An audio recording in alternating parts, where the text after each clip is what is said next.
Selamat datang di channel Alur Donghua. Sebelum menonton, silahkan subscribe, biar Mimin tambah semangat update-nya. Apakah Taois Yi memiliki konflik dengannya? Mata Susun membawa sedikit kesenangan saat dia bertanya dengan senyum palsu. Jangan terlalu banyak bertanya tentang ini, Kakak Su.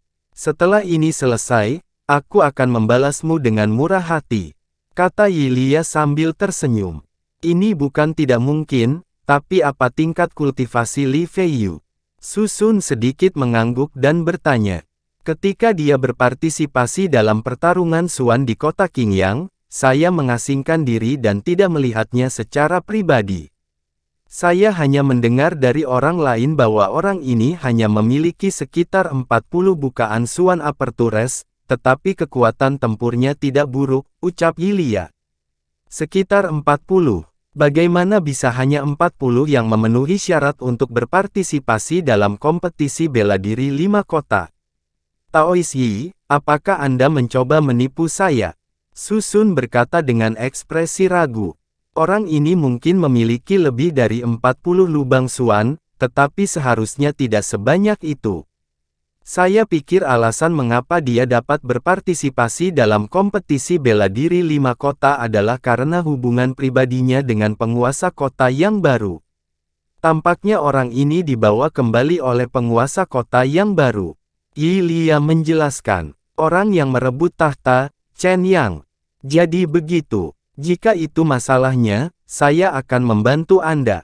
Susun mengangguk dan berkata, oh benar, metode kultivasi orang ini tampaknya berspesialisasi dalam membuka kakinya. Dia mungkin memiliki keunggulan dalam hal kecepatan.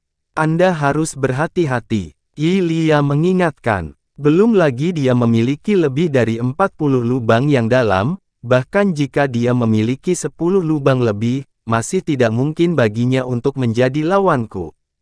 Rekan Yi, kamu bisa tenang.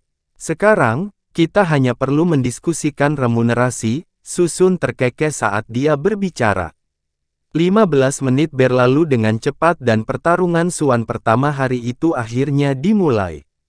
Han Li dan Gu Qianxun tidak mencari di tempat lain. Bahkan Dulong dan Suan Yuanxing datang ke jendela dekat panggung, Kun, dan melihat ke atas. Di panggung, Kun, Tu Gang dan Duan Tong sudah masuk. Keduanya berdiri jauh dan menilai satu sama lain. Ekspresi Tu Gang sedikit serius. Ada sedikit ketakutan dalam ekspresinya, bercampur dengan keraguan dan keengganan. Duan Tong tidak memiliki ekspresi di wajahnya dan tidak menunjukkan penghinaan di matanya. Namun, entah kenapa, Tu Gang merasa Duan Tong tidak memandangnya. Jejak kemarahan muncul di hatinya. Seorang lelaki tua berjubah hitam berdiri di antara mereka berdua sebagai wasit arena mendalam pertama berkata, tidak ada aturan untuk pertempuran di Suandou Arena. Jika kamu bukan tandingan lawanmu, kamu bisa mengaku kalah kapan saja. Jika Anda bertahan, Anda akan bertanggung jawab atas hidup dan mati Anda sendiri. Tu Gang dan Duan Tong mengangguk pada saat yang sama, dan lelaki tua itu melompat keluar dari cincin pertempuran. Keduanya di atas panggung menangkupkan tinju mereka satu sama lain, dan pertempuran Suan secara resmi dimulai. Di platform tinggi di tengah 8 cincin pertarungan misterius, 5 penguasa kota dan Nyonya Liu Hua sedang mengobrol santai satu sama lain. Mereka tampaknya tidak terlalu tertarik dengan cincin pertarungan misterius. Mereka hanya sesekali melihat ke bawah. Di panggung, Kun, Bang, seluruh tubuh Tu Gang mengeluarkan suara, Bang, terus-menerus. Cahaya mengalir di lengannya dan lubang dalamnya bersinar terang. Dia justru berinisiatif menyerang Duan Tong. Dengan setiap langkah yang dia ambil, cincin Suandou akan bergemuruh dengan kekuatan besar. Untungnya, tanah diperkuat oleh tulang bintang, jadi tidak retak karena kekuatan luar biasa dari hentakan yang terus-menerus. Setelah mengambil lebih dari 10 langkah berturut-turut, aura di tubuhnya melonjak beberapa kali. Di bawah sinar matahari, lengan kanannya tampak bersinar dengan cahaya keemasan. Aura tak terlihat berputar di sekelilingnya, dan lengannya tampak menjadi lebih tebal. Dia menghancurkan tinjunya ke arah Duan Tong. Duan Tong hanya diam-diam menyaksikan Tu Gang mendekat selangkah demi selangkah, tanpa gerakan apapun. Hanya ketika tinju Tu Gang pecah, dia perlahan mundur selangkah. Cahaya dingin melintas di matanya, dan dia meninju dengan kekuatan kilat. Begitu dia meninju, lubang yang dalam di lengannya menyala pada saat yang sama, dan suara angin dan guntur meledak. Suara ledakan keras terdengar, tinju keduanya bertabrakan, dan raungan yang mengguncang bumi meletus. Gelombang udara yang keras meledak dari titik di mana kedua kepalan tangan itu bertabrakan, menyapu ke arah yang berlawanan. Tubuh Duan Tong tidak bergerak, dan dia berdiri kokoh di tempat seperti gunung. Tu Gang, di sisi lain, menangis sedih. Beberapa lubang yang dalam di lengannya meledak pada saat yang sama, dan dengan suara, "Kakak, tulang patah," tubuhnya terbang keluar. Dia jatuh dari cincin Suandou, dan setelah berguling beberapa kali, matanya menjadi gelap, dan dia benar-benar pingsan. Di sisi cincin Suandou, tiba-tiba ada sorakan antusias. Orang-orang di platform tinggi mau tidak mau berhenti mengobrol dan melihat-lihat. "Rekan Fu, kekuatan Duan Tong kota Tong Yu Anda tampaknya telah meningkat lagi. Bagaimana dia mengakhiri pertempuran begitu cepat?"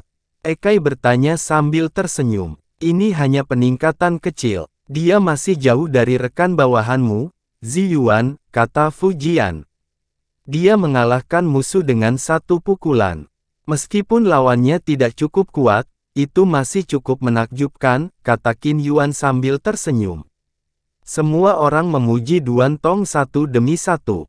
Hanya Chen Yang tetap diam. Meski wajahnya masih tenang, tangannya yang tersembunyi di lengan bajunya terkepal erat. Karena dia mengepalkannya terlalu keras, buku-buku jarinya sudah sedikit memutih. Di lorong, ekspresi para pekultivator kota Qing yang agak jelek. Meskipun bukan mereka yang kalah, mereka telah kalah dalam pertempuran pertama, dan itu benar-benar kekalahan. Tidak dapat dihindari bahwa moral mereka akan terpengaruh, dan semua menggelengkan kepala dan menghela nafas saat mereka pergi. Hanya Han Li dan Gu Qianxun yang tetap di tempatnya. Melihat Tu Gang dibawa pergi dari cincin Suandou, Han Li berkata, "Rekan Gu, bagaimana menurutmu? Dibandingkan saat dia kalah dariku, dia sudah jauh lebih kuat. Melawan seni Vajra kekuatan besar Tu Gang, dia bahkan tidak menggunakan lengan Suantongnya, tetapi hanya lengan kirinya yang normal. Hanya dengan satu pukulan, dia mengalahkan Tu Gang. Jelas, di matanya, Tu Gang tidak layak menjadi lawannya," kata Gu Qianxun dengan cemberut. Itu tidak sepenuhnya benar. Ketika dia melepaskan pukulan itu, dia meminjam kekuatan dari lengan kanannya. Kalau tidak, Tu Gang tidak akan kalah begitu parah meskipun dia jelas telah menggunakan seluruh kekuatannya. Tapi secara keseluruhan, jarak antara keduanya masih terlalu besar, kata Han Li setelah jeda singkat. "Ya, kalau saja dia sedikit lebih kuat dan bisa memaksa Duan Tong untuk menggunakan lebih banyak keahliannya, itu akan bagus." Gu Qianxun berkata dengan sedikit penyesalan. "Haha, jangan terlalu banyak berpikir. Kita juga harus bersiap, putaran kedua kompetisi akan segera dimulai." Han Li tertawa. "Ayo pergi." Gu Qianxun mengangguk dan berkata. Sekitar 15 menit kemudian, babak pertama kompetisi Suandou telah berakhir. Seperti yang diharapkan, Sun Binghe dikalahkan dan harus mundur. Setelah itu, ada waktu istirahat setengah jam untuk menyelesaikan taruhan putaran pertama. Tirai untuk putaran kedua kompetisi juga telah dimulai. Hampir setengah dari kultivator kota Qing yang akan berpartisipasi, termasuk Han Li, Gu Qianxun, dan Yilia. Mereka yang tidak berpartisipasi pada dasarnya menonton pertempuran antara Gu Qianxun dan Yilia, termasuk Dulong, yang pergi ke sisi Gu Qianxun. Di bagian dekat panggung, Sun, Han Li, tidak ada orang lain kecuali beberapa kultivator Suandou dari kota Opal. Reputasi Li Feiyu dan Su Sun tidak terlalu mencolok, jadi tidak banyak penonton di tribun penonton di dekatnya. Meskipun tidak sampai pada titik di mana tidak ada yang memperhatikan mereka, itu masih jauh dari situasi di dekat arena pertarungan mendalam lainnya, yang praktis penuh. Namun, ada wajah yang familiar di atas panggung. Dia duduk tegak dan masih dengan wajah tanpa ekspresi. Itu adalah Taoist Xie. Di panggung, Sun, Hanli dan Su Sun sudah berada di posisi masing-masing, saling berhadapan dari jauh. Seorang wasit berjubah hitam berdiri di antara mereka berdua dan mengumumkan dimulainya kompetisi secara resmi setelah memberi tahu mereka tentang peraturannya. Namun, baik Hanli maupun Su Sun tidak segera bergerak. Keduanya berdiri saling berhadapan dan tampak saling mengukur. Adegan ini menyebabkan penonton di sekitarnya bersorak satu demi satu. Su Sun memeriksa Hanli dari ujung kepala sampai ujung kaki dengan tatapan aneh. Dia melihat penampilan Hanli cukup biasa dan auranya biasa-biasa saja. Dia tidak bisa melihat sesuatu yang istimewa tentang dia, tetapi ketika dia memikirkan hadiah yang dijanjikan Yi Lia padanya, dia tanpa sadar menjilat bibirnya. Hanli hanya bisa mencibir ke dalam saat melihat reaksinya. Karena Anda ingin membunuh saya, jangan salahkan saya atas apa yang akan saya lakukan. Tepat pada saat ini, sebuah cahaya tiba-tiba melintas di bawah kaki Su Sun. Lubang misterius di telapak kakinya menyala dan seluruh tubuhnya melayang ke udara seolah-olah dia bisa terbang bersama angin. Kemudian, dia menyerbu ke arah Hanli. Meminjam momentum dari kejatuhannya, kecepatannya sangat cepat dan dia segera tiba di depan Hanli. Dia menarik tinjunya kembali ke pinggangnya dan tiba-tiba menghancurkannya ketika dia sudah terisi penuh. Hanli tetap diam di tempat setelah melihat ini, seperti yang dilakukan Duan Tong beberapa saat yang lalu. Namun, saat tinju Su Sun hendak mengenai Hanli, sosoknya tiba-tiba melintas dan menghilang dari tempatnya berdiri. Mata Su Sun tiba-tiba melebar dan ekspresi terkejut melintas di matanya. Mengetahui ada sesuatu yang salah, dia tidak menghentikan momentum ke bawahnya. Sebaliknya, dia mengerahkan kekuatan lagi dan sosoknya jatuh ke bawah dalam upaya untuk segera mendarat di tanah dan kemudian berbalik. Namun, sebelum ujung kakinya menyentuh tanah, tiba-tiba ada bayangan kabur di depannya. Sosok Hanli sudah melintas di hadapannya dan lubang misterius di kakinya menyala pada saat bersamaan. Dia mengangkat lututnya dan memukulnya ke arah dada Su Sun. Sangat cepat, Su Sun terkejut, dan dia buru-buru menggerakkan tangannya di depan dadanya untuk menghalangi, namun dia masih merasakan kekuatan yang sangat besar dan berlebihan. Tangannya tidak dapat menahannya, dan mereka menarik ke belakang untuk bertabrakan dengan dadanya, menyebabkan tubuhnya meringkuk seperti udang saat dia terbang keluar. Setelah itu, lubang misterius Hanli di kakinya menyala dan sosoknya bahkan lebih cepat dari kecepatan terbang Su Sun. Dia langsung mengejar Su Sun di udara, mengangkat tinjunya dan menghantamkannya dengan keras ke arah tulang punggung Su Sun. Suara ledakan keras terdengar. Sosok Su Sun langsung jatuh ke tanah, memantul 3 kali di tanah lalu berguling. Serangkaian perubahan ini sepertinya memakan waktu lama, namun nyatanya hanya membutuhkan waktu beberapa detik saja hingga membuat penonton yang berada di tribun kembali bersorak. Di platform tinggi, terkadang ada orang yang memperhatikan perubahan di sini, tetapi mereka hanya melihatnya sekilas dan tidak lagi memperhatikan. Lagi pula, jumlah lubang misterius di tubuh kedua orang ini terlalu sedikit. Dalam pandangan mereka, tidak ada bedanya dengan perkelahian antar anak. Tidak peduli seberapa mewah dan beragam gerakannya, itu tidak terlalu menarik perhatian. Hanya Chen Yang yang lebih memperhatikan sisi ini. Dia tidak menunjukkan banyak kekhawatiran di wajahnya. Kali ini, Hanli tidak terus mengejar tetapi menjauh. Dia mengirimkan suaranya ke Su Sun dan bertanya, "Kamu dan aku belum pernah berinteraksi di masa lalu. Mengapa kamu ingin membunuhku begitu kita bertarung? Saya tidak berharap Anda memiliki beberapa trik di lengan baju Anda. Saya telah meremehkan Anda. Susun memuntahkan seteguk darah dan tidak menjawab Han Li saat menjawab. Dia menegakkan tubuhnya, mengangkat bahu, dan mengguncang lengannya. Saat seluruh tubuhnya bergetar, tulangnya berderak seperti petasan. Han Li masih berdiri di tempat ketika dia melihat ini, tetapi pupil matanya sedikit menyusut saat kilatan dingin melintas di kedalaman matanya. Susun meraung, melengkungkan tubuhnya, dan tiba-tiba berlari lurus ke arah Han Li. Dia mengepalkan tinjunya, dan 78 lubang yang dalam di tubuhnya tersebar di mana-mana. Mereka beresonansi satu sama lain, menyebabkan seluruh tubuhnya diselimuti lapisan kecemerlangan berkilau seperti membran True Polarity. Melihat Susun sedang bergegas, Han Li tidak mengelak kali ini. Sebaliknya, dia memfokuskan matanya dan mengambil langkah maju untuk menghadapi serangan Susun. Saat Han Li melangkah maju, beberapa lubang besar di lengannya menyala, dan platform pertarungan misterius di bawah kakinya bergetar hebat. Saat Han Li melangkah maju, lubang yang dalam di lengannya menyala satu demi satu, dan platform pertarungan misterius di bawahnya bergemuruh tanpa henti. 48, 52, 56. Susun melihat semakin banyak lubang yang dalam di tubuh Han Li, dan ketakutan akhirnya muncul di matanya.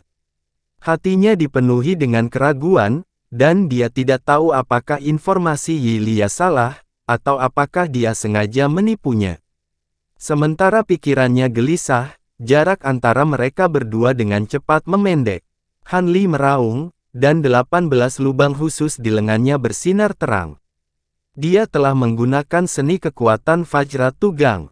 Jika ada yang memperhatikan pertempuran Tugang sebelumnya, mereka akan menyadari bahwa seni kekuatan Vajra yang digunakan Han Li tidak sehebat dan boros seperti Han Li, tapi itu lebih ilahi dan klasik.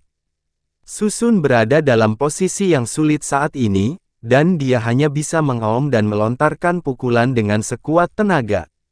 Dua lubang misterius di ujung tinjunya menyala pada saat yang sama, dan lapisan kecemerlangan berkilau tiba-tiba tampak berubah menjadi benda padat dalam sekejap, memantulkan cahaya terang dari batu kristal multisegi, dan menabrak ke arah tinju kanan Han Li. Saat mereka berdua akan bertabrakan, mata Susun tiba-tiba bersinar dengan cahaya aneh, dan tulang putih yang tajam keluar dari celah antara jari tengah dan jari telunjuknya. Itu berkedip dengan lapisan cahaya bintang yang cemerlang. Bintang tulang. Mata Han Li berkilat dan dia mendengus dingin, tapi dia tidak menunjukkan tanda-tanda menghentikan pukulannya. Kedua jari yang terbentuk dari Flowery Brand Heavenly Abode sedikit menonjol dan bertabrakan dengan Starbone yang tersembunyi di antara jari-jari Susun. Suara ledakan keras terdengar. Ledakan dahsyat cahaya bintang disertai dengan suara kristal es yang pecah. Semua ini terdengar rumit, tetapi sebenarnya terjadi dalam sekejap mata. Orang-orang di tribun hanya melihat cahaya bintang yang menyilaukan, dan tidak bisa melihat dengan jelas apa yang terjadi di dalam. Susun, yang berada di bawah cahaya bintang, dapat melihat dengan jelas. Kedua muridnya yang hitam legam mencerminkan sosok Han Li yang bergegas keluar dari cahaya bintang, dan dia dengan jelas melihat hampir 100 lubang misterius di tubuhnya yang telah menyala. Hatinya dipenuhi dengan penyesalan dan kebencian. Tapi saat ini, sudah terlambat baginya untuk mundur dan mengaku kalah. Sosok Han Li sudah bergegas di depannya, dan dia melanjutkan dengan pukulan, langsung menembus dantiannya dan memutar Nas Chen Sol yang tersembunyi di dalamnya menjadi beberapa bagian. Yi Lia, beraninya kamu. Susun hanya punya waktu untuk mengutuk, dan darah sudah memenuhi tenggorokannya, membuatnya tidak punya kesempatan untuk berbicara lagi. Pada saat ini, orang-orang di platform tinggi juga tertarik dengan gerakan besar di sini, tetapi mereka hanya melihat bahwa ketika cahaya bintang tersebar, sosok Han Li terbang keluar dan terhuyung-huyung, dan mayat Susun yang menyedihkan. Sedikit kejutan melintas di mata banyak orang, dan mereka yang optimis tentang Susun bahkan lebih tercengang. Namun, sebagai hasilnya, Platform Sun ini menjadi pertempuran Suan pertama yang mengalami kematian di turnamen bela diri 5 kota tahun ini. Rekan Taois Lee, kemampuan aktingmu cukup bagus, Chen yang terkekeh melihat tubuh Han Li yang compang camping dan ambruk di tanah. Dari semua orang yang menyaksikan adegan ini, hanya dia dan Taois Xie yang tahu bahwa Han Li sebenarnya tidak terluka, meski terlihat sedikit kuyu. Beberapa saat kemudian, 2 tentara kota Suan membawa Han Li ke tempat dia dirawat. Sepanjang jalan, Han Li duduk sendiri, menunjukkan bahwa dia baik-baik saja, dan menyuruh kedua penjaga itu pergi dengan beberapa kata penyemangat. Dia menemukan sudut terpencil dan duduk, bergumam, "Yilia." Di sisi lain, seiring berjalannya waktu, pertempuran di platform Yuki juga berakhir. Selain Gu Qianxun dan Yilia, 2 gladiator King Yang City Suan lainnya yang berpartisipasi dalam pertempuran semuanya kalah telak. Untungnya, mereka menyerah tepat waktu dan tidak kehilangan nyawa. Di antara mereka, kultivator kota Zixuan yang bertarung dengan Gu Qianxun jauh lebih rendah darinya baik dalam jumlah pembukaan dan kultivasi Suan. Dia benar-benar ditekan oleh Gu Qianxun sejak awal dan hampir dipukuli sampai mati dalam beberapa gerakan. Dia akhirnya menemukan kesempatan untuk menyerah setelah banyak kesulitan. Kekuatan Yilia memang luar biasa. Dia hanya menggunakan kekuatan 70 bukaan Suan untuk memaksa seorang gladiator Suan dengan bukaan 80 Suan dari kota Tongyu ke dalam situasi putus asa, dan akhirnya menang dengan mengalahkan lawannya hingga pingsan. Kedua pemenang kembali ke lorong tunggu pada saat yang sama, dan orang-orang kota King yang lainnya datang untuk memberi selamat kepada mereka. Setelah Yilia menang, wajahnya penuh kegembiraan. Tatapannya menyapu kerumunan lagi, dan ketika dia tidak melihat sosok Han Li, bibirnya membentuk senyuman, dan dia dengan sengaja bertanya, "Di mana rekan Li itu? Bukankah dia juga di babak perkelahian Suan ini?" 8 pertarungan Suan semuanya telah berakhir, tapi kurasa aku tidak melihatnya. Dulong telah menonton pertempuran Gu Qianxun, dan baru sekarang dia menyadari bahwa Li Feiyu belum kembali.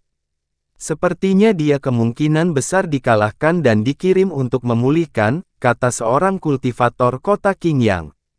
Kurasa tidak. Bukankah aku baru saja mendengar bahwa seseorang meninggal di panggung Sun? Jika aku ingat dengan benar, rekan Li ada di panggung Suando, kata orang lain.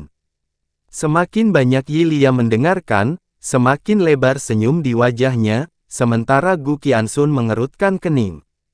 Pada saat ini, Suan Yuanxing tiba-tiba membuka mulutnya dan berseru, "Rekan Li." Ketika orang banyak mendengar ini, mereka semua berbalik dan melihat Han Li tersandung ke arah mereka dengan pakaian compang camping. "Bagaimana ini mungkin?" Yilia terkejut. "Rekan Li, kamu menang." Semua orang terkejut dan naik untuk menyambutnya. "Itu kebetulan." Han Li melambaikan tangannya dan berkata sambil tersenyum. Ketika Gu Qianxun melihat ini, sudut mulutnya melengkung dan menunjukkan senyuman. Han Li berjalan melewati Yilia selangkah demi selangkah dan berkata dengan santai, "Aku menang secara kebetulan." Rekan Su, di sisi lain, sedikit kurang beruntung. Ketika Yilia mendengar ini, dia tidak tahu kenapa, tapi dia merasakan hawa dingin di hatinya. Han Li tidak memperhatikannya lagi dan pergi bersama Gu Qianxun. Sehari berlalu dengan cepat, dan dengan berakhirnya 32 ronde, babak eliminasi pertama juga berakhir. Tidak ada lagi gelombang dalam 2 putaran kompetisi berikutnya. Pada dasarnya, tidak ada situasi yang tidak terduga. Tidak ada kuda hitam yang menang karena keberuntungan, dan tidak ada kejutan tak terduga dari kekuatan utama kota. Namun, masih ada beberapa selingan kecil dalam prosesnya. Di antara mereka, yang paling banyak dibicarakan orang adalah gladiator dari kota Opal. Ketika dia bertarung dengan Zhu Ziyuan dari kota Suan, dia langsung mengaku kalah, yang merupakan pertarungan tercepat yang berakhir di seluruh kompetisi. Han Li dan Gu Qiansun awalnya berpikir bahwa melalui pertempuran antara keduanya, mereka akan dapat melihat sekilas kemuliaan penguasa kota Xuan, tetapi pada akhirnya, mereka tidak mendapatkan apa-apa. Setelah itu, Han Li pergi menonton pertempuran antara Dulong dan Zhu Ziqing dari kota Xuan. Meskipun yang terakhir adalah seorang wanita dan ini adalah pertama kalinya dia berpartisipasi dalam kompetisi bela diri 5 kota, kekuatan pertarungannya tidak buruk. Meskipun dia membuat kesalahan selama pertempuran, kekuatan keseluruhannya jauh di atas Dulong. Setelah mereka berdua bertarung selama lebih dari 100 ronde, Dulong masih belum bisa ditandingi dan dikalahkan. Apa yang membuat Han Li agak terkejut adalah bahwa Xuan Yuanxing, yang selama ini tidak dikenal di kota, telah mengalahkan seorang gladiator dari kota Zixuan. Bersama dengan Han Li, Gu Qiansun dan Yi Lia, mereka termasuk di antara 32 pemenang. Kota Qingyang menempati 4 dari 32 tempat, dan dapat dianggap memiliki hasil terendah di antara 5 kota. Untungnya, mereka tidak mengalami kerugian, yang merupakan keberuntungan besar di tengah kemalangan. 7 hari berlalu dalam sekejap mata. Setelah masa damai yang singkat, putaran kedua kompetisi bela diri 5 kota akhirnya dimulai. Orang yang tak terhitung jumlahnya dari kota Xuan sekali lagi mengalir ke lapangan Suraba, dan orang-orang dari 5 kota juga datang satu demi satu. Orang-orang dari kota Qingyang juga datang lebih awal. Karena hasil yang buruk di babak pertama, kota Qingyang menjadi bahan tertawaan setelah berita itu menyebar. Saat mereka masuk ke venue, ada orang-orang yang menunjuk dan bergosip di sepanjang jalan. Dulong, Tugang dan yang lainnya yang kalah merasa malu. Sebagai penguasa kota, wajah Chen yang tampak tertutup lapisan es, dan itu sangat jelek. Bukan hanya karena hasil babak pertama, tapi juga karena lawan Han Li dan yang lainnya di babak kedua tidak lemah.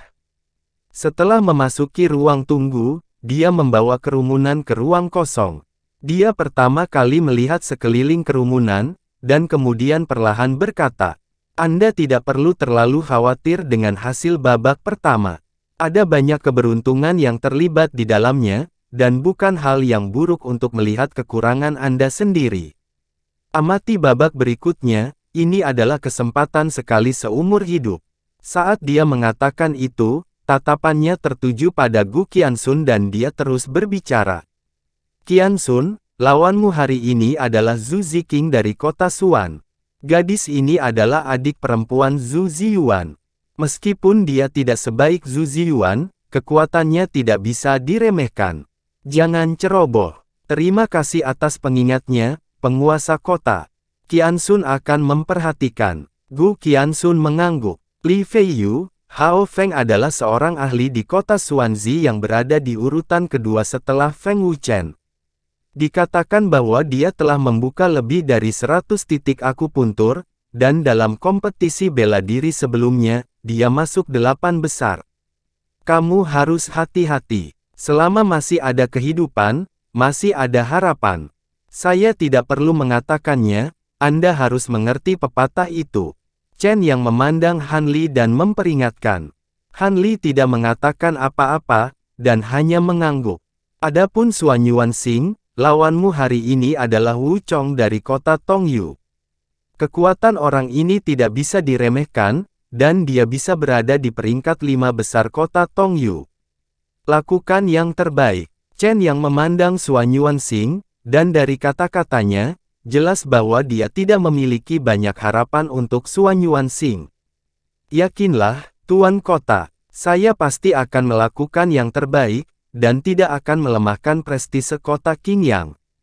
Xuan Yuanxing tidak memiliki ketidakpuasan, dan segera menangkupkan tangannya sebagai jawaban.